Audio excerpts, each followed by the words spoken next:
جهان اندیشه یا فرق بین پدر و مادر در پند خطلان منظور شما میگرد دوستان عزیز. یکم، کسی که از زمان چشم باز میکنی تو را دوست میدارد مادر است و کسی که دوست میدارد بدون آنکه ظاهر کند پدر است. با او جفا میکنی.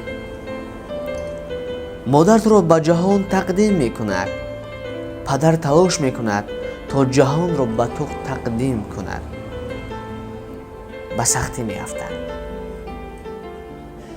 مادر به تو زندگی میدهد، پدر تو را میآموزد که چگونه این زندگی را احیا کنی. به تلاش وادار میکند. مادر تو را 9 ماه در رحم خود نگه میدارد. پدر باقی عمر تو را حمل خواهد کرد. بار تو را برداشت دارد. متوجه نیستی. مادر وقتی تولدت فریاد میکشد، صدایش را نمیشنوی. اگر پدر به سرت فریاد کشد، از او گله میکنی. مادر گریه میکند وقتی بیمار میشوی. پدر بیمار میشود وقتی گریه میکنی. مادر مطمئن میشود که گرسنه نیستی. پدر تو را یاد میدهد که گرسنه نمانی، ولی درک نمیکنی این را.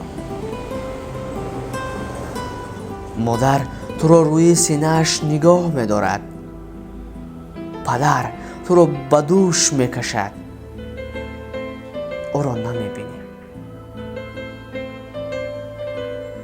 مادر مسئولیت را از دوش تو بر می‌دارد.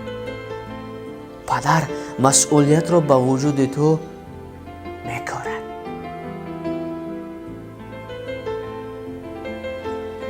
مادر تو را از سقوط افتادن نگاه می‌دارد.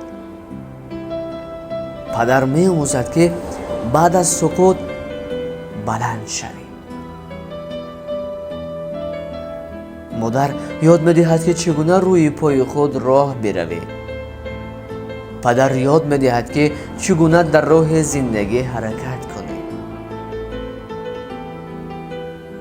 مادر کمال و زیبایی را منعکس می‌کند. پدر واقعیت و تلاش ها را منعکس می‌کند. مهر مادر را وقتی ولادت حس می‌کنی. مهر پدر را وقتی پدر شدی حس خواهی کرد. بنابراین مادر با چیز مقایسه نمی شود و پدر تکرار نخواهد شد.